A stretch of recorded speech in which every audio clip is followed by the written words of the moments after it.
Honourable lordship, ये दूसरी जमानत का आवेदन है। प्रथम जमानत आवेदन पर इस आधार पर निरस्त किया गया था कि डीएनए रिपोर्ट पॉजिटिव आई थी, लेकिन उस समय माननीय न्यायालय के समक्ष उन तथ्यों को प्रदर्शित नहीं किया गया। मैं माननीय न्यायालय की अनुमति से चाहूंगा कि कुछ तथ्य मैं माननीय न्यायालय के समक्ष रख सकूं। बताएं, प्लीज बताएं। मैं माननीय न्यायालय का ध्यान विनम्रता पूर्वक आकृष्ट कराना चाहूंगा। लॉर्डशिप, अगर देखेंगे इस प्रकरण की सबसे ज्यादा मैं इसको विवादास्पद रिपोर्ट मानता हूं वो है शव परीक्षण रिपोर्ट। ऑनरेबल लॉर्डशिप, कृपया कर इस रिपोर्ट पर आप दृष्टिपात करेंगे जी। तो दिनांक 9। आप कहाँ से बता रहे हैं? सर, मैं छिंदवाड़ा से हूँ, मेरा नाम पीयूष शर्मा है सर। जी जी। लॉर्डशिप, इस मृतिका की पोस्टमार्टम दिनांक 9/4/2021 को 3 डॉक्टरों की टीम द्वारा रात 11:30 बजे की गई। लॉर्डशिप, सबसे पहला प्रश्न उठता है माननीय न्यायालय के समक्ष। ये माननीय न्यायालय के समक्ष अभियोजन ये बात नहीं बता पाया कि आपको रात 11:30 बजे, जहां पर पर्याप्त रोशनी और पर्याप्त प्रकाश की व्यवस्था उपलब्ध नहीं थी, बिना किसी मजिस्ट्रेट की परमिशन लिए आपने पोस्टमार्टम रिपोर्ट कैसे कंडक्ट की? पहला सवाल मेरा माननीय न्यायालय के समक्ष ये है। दूसरा लॉर्डशिप, ये कहते हैं अपनी ही इस रिपोर्ट में कि 100% बर्न इंजरी का केस है। लॉर्डशिप, श्रीमान माननीय न्यायालय से मैं इसी परीक्षा का तीसरा नंबर का जो पेज है उस पर आपका ध्यान आकृष्ट कराना चाहूंगा। ये लिखते हैं कॉलम नंबर 11 में बाहरी और भीतरी जननेंद्रिय, उसमें ये अलग स्याही से लिखते हैं एनएडी, जिसका अगर माननीय न्यायालय के समक्ष मैं अर्थ स्पष्ट करता हूं तो वो लिखते हैं कि नॉट एनी एबनॉर्मेलिटी डिटेक्ट, लेकिन अगले ही नीचे ही कोई अन्य व्यक्ति लिखता है कि vaginal slide prepared and sealed handed over to police lady Sangeeta. Lordship, रात 11:30 बजे पोस्टमार्टम हो रहा है, लेकिन फिर मैं माननीय न्यायालय का ध्यान विनम्रता पूर्वक आकृष्ट कराना चाहूंगा सर, संगीता युवनाती की जब्ती पर अगर आप दृष्टिपात करते हैं लॉर्डशिप, तो ये देखेंगे कि ये पोस्टमार्टम के पहले दोपहर 3:50 पर हो गई थी, जबकि पोस्टमार्टम रात 11:30 बजे हो रहा है। तो पुलिस के पास किसी भी महिला के वेजाइनल स्लाइड बनाने की क्या क्षमता थी? माननीय न्यायालय के समक्ष अभियोजन इस बात को स्पष्ट करने में पूर्णतया विफल रहा है कि पोस्टमार्टम पे तारीख बताइएगा सर। 9/4/21 को 3:30 पर ही वेजाइनल स्लाइड प्रिपेयर कर रहे हैं सर। अच्छा, लेकिन कॉलम नंबर 13 में आप देखेंगे, कॉलम नंबर 13 में नमूना सील की जगह संगीता अंकित है, लेकिन थाने की सील नहीं लगी हुई है। माननीय न्यायालय से मैं विनम्रता पूर्वक आग्रह करना चाहूंगा, मेरा निवेदन है सर, ये चूंकि मेरा पहला अवसर है इसलिए अगर कोई दृष्टता हो तो क्षमा करें। आप बिल्कुल आराम से बहस करिए सर। Don't worry. लॉर्डशिप, मैं पहली चीज, ये जो मैंने तैयारी की थोड़ी सी, डॉक्टर पारिक और मोदी हैं, इनके मुताबिक जब इन्होंने अपनी किताब लिखी थी जिस पर ये डॉक्टर्स पढ़ाई करते हैं, इनमें इन्होंने लिखा था कि शुक्र के धब्बों की परीक्षा।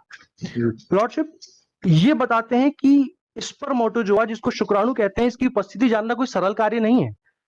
इसके विरोधी तत्व जैसे कपड़ों का प्रकार, पुरानापन और प्रयोगशाला में पहुंचने तक वे धब्बे किन परिस्थितियों से गुजरे हैं, इस चीज को माननीय न्यायालय के समक्ष बताना बहुत आवश्यक होगा।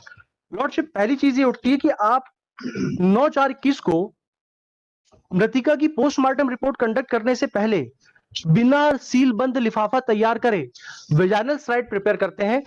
इस चीज का मेरी बात से रिलेवेंसी इस बात पर है, माननीय न्यायालय से मेरा विनम्रता पूर्वक आग्रह है सर, कि जो महिला 100% जल चुकी हो, आप उसके योनि मार्ग से शुक्राणु कैसे प्राप्त कर पाएंगे, जबकि जो स्पर्म होते हैं वो मतलब दाह के प्रति बहुत ज्यादा सेंसिटिव होते हैं, और जब कोई महिला 100% ही जल चुकी हो तो ऐसी दशा में प्रथम दृष्टया ये भ्रम और प्रथम दृष्टया संदेह उत्पन्न होता है कि जलने के बाद किसी भी महिला की वेजाइनल स्लाइड प्रिपेयर नहीं की जा सकती। ऑनरेबल लॉर्डशिप से मेरा दूसरा बहुत बड़ा निवेदन है सर, अभी मैं एक लेटेस्ट एक जजमेंट था जिसमें शरद बिरथी चंद का हवाला हुआ था, और एक हवाला आया था सर 1984 का 4 सुप्रीम कोर्ट ऑनरेबल माननीय उच्चतम न्यायालय का, पेज नंबर 116 है।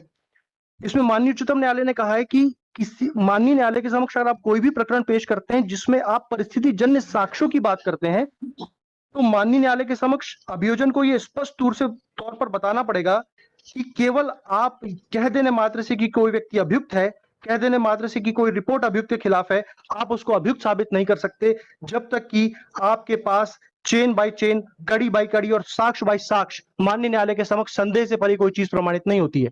लॉर्डशिप, ठीक इसी तरह की प्रकृति का मामला था Hemant versus state of Madhya Pradesh, और माननीय उच्चतम न्यायालय ने अभी रवि कुमार राहुल वाला केस था। प्लीज जी सर, ये कॉपी वर्सेस स्टेट सर ये वाली कॉपी सर को दीजिए।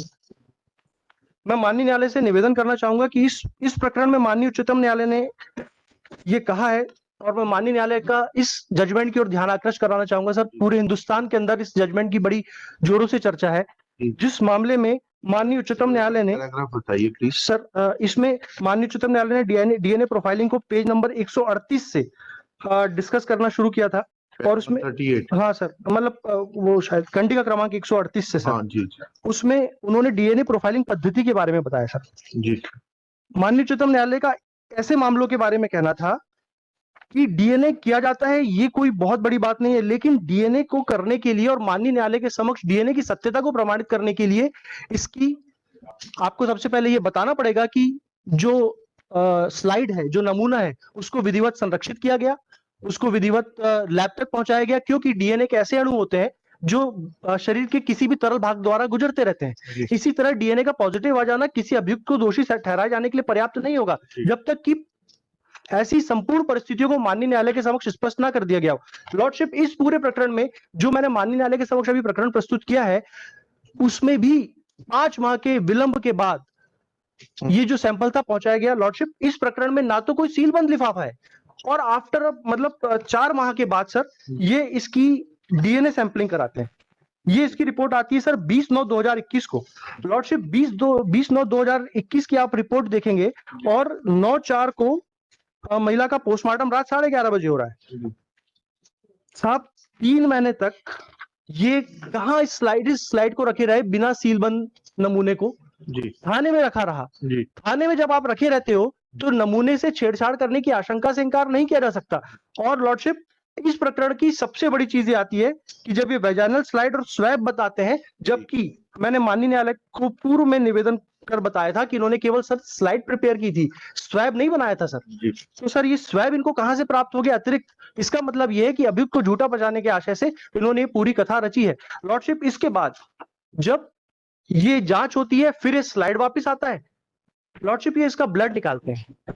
ब्लड इन्होंने निकाला, किस अवस्था में निकाला, कितनी मात्रा में निकाला, किस तो उसका तो मेमो होता है, बनता है सर। लेकिन मेरा माननीय न्यायालय से निवेदन है कि सर आपने तो ब्लड निकाल लिया, लेकिन इसके पहले तक हमको फंसाने की संपूर्ण कार्यवाही अभियोजन के द्वारा सुनिश्चित कर ली गई। आईओ एग्जामिन हो गया आपने? सर आईओ से पूछा ये सब चीजें? सर अभी तो मैं माननीय न्यायालय के समक्ष डिले के लिए आया था कि हमारा ट्रायल नहीं हो पा रहा। बेल देने आए, बिल्कुल ठीक है जी, लेकिन ये सारे सवाल तो आप आईओ से पूछेंगे ना। मैं माननीय न्यायालय के समक्ष सैंपल प्रॉपरली सील नहीं किया गया, जी डॉक्टर आएगा, डॉक्टर से पूछेंगे, ठीक है ना। और और सर आप उससे पूछेंगे, डॉक्टर से पूछेंगे कि 100% बर्न केस में जो है ये वेजाइनल स्लाइड बनाई जा सकती है कि नहीं बनाई जा सकती, what will be the impact of the burn injuries on the efficacy of the sperms or the DNA material which has been recovered from the vagina of the victim। तो ये सब बातें तो आप वहां पूछेंगे। मैं माननीय न्यायालय से एक विनम्रता पूर्वक और एक निवेदन करूंगा। आप घटना बताते हैं साहब, अभियोजन ही घटना बता रहा है, जिस दिनांक की घटना बता रहा है, ये बता रहा है सर। मैं माननीय न्यायालय से निवेदन करना चाहूंगा, माननीय न्यायालय ने अपने सुस्थापित सिद्धांतों पर बताया है कि जब आप कहते हैं तो संदेह से परे प्रकरण को माननीय न्यायालय के समक्ष प्रस्तुत कीजिए। नहीं, लेकिन सर, संदेह से परे नहीं है सर, ये प्रथम दृष्टया की बात कर रहा हूं सर। आप बता रहे हैं कि जो अप्रैल 2021 जिस समय पूरा लॉकडाउन लगा हुआ था, उस दिन आप लॉकडाउन के समय में घर में लड़की को अकेला छोड़कर कहीं जाते हैं। लॉर्डशिप, जब लॉर्डशिप वहां पे सब जगह लॉकडाउन लगा हुआ है, ऐसी दशा में कोई किसी व्यक्ति को अकेला नहीं छोड़ेगा। लेकिन तीसरी बात, मेरा माननीय न्यायालय से सिर्फ एक बात कहनी है कि जब आपके पास पोस्टमार्टम रिपोर्ट आ गई, आपने फैब्रिकेटेड स्टोरी बनाते हुए अभियुक्त को ब्लड सैंपल कराया, जिसमें भी काफी विलंब हुआ। ऐसी दशा में अभियुक्त माननीय न्यायालय से रहम की पात्रता रखता है, क्योंकि इसका सर कोई आपराधिक रिकॉर्ड नहीं है। माननीय न्यायालय से मेरा इस बात के लिए भी विनम्र आग्रह है कि सर, आज एक जो लड़का बहुत मेहनतकश मजदूरी के साथ अपना जीवन यापन करता है, उसको जिन आधारों पर माननीय न्यायालय के समक्ष उसका प्रकरण प्रस्तुत किया गया है, वो रहम के आधार पर और इस सद्भाविक आधार पर कि उसको लगभग 1 वर्ष हो गया है, ऐसी दशा में भी हम शायद माननीय न्यायालय से रहम की पात्रता रखते हैं। जो जितना आर्गुमेंट ले रहे हैं सर, उससे तो सब डॉक्टर और आईओ ही बता पाएगा।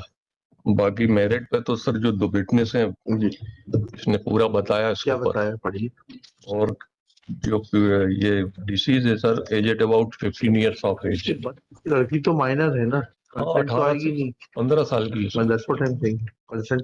और डीएनए रिपोर्ट उसमें लिखिएगा. After hearing learned counsel for the parties and going through the record, it is evident that first bail application was dismissed due to finding of the concerned SFSL laboratory that DNA material found on the vaginal slide matches with the DNA material collected from the present applicant. Full stop. There is no change of circumstance. Though Shri Piyush Sharma has vehemently argued and has tried to raise doubt about the efficacy of the sampling procedure. Full stop. However, this efficacy of sampling procedure can be tested before the trial court and not in an bail application. Therefore, for the present, taking this fact into consideration that deceased was a minor aged about 15 years, there is evidence of establishment of physical relationship which has been confirmed in the form of DNA report, comma. It cannot be said that applicant is not guilty or prima facie not guilty of the offences charged with. Full stop. Application fails and is dismissed. Obelix.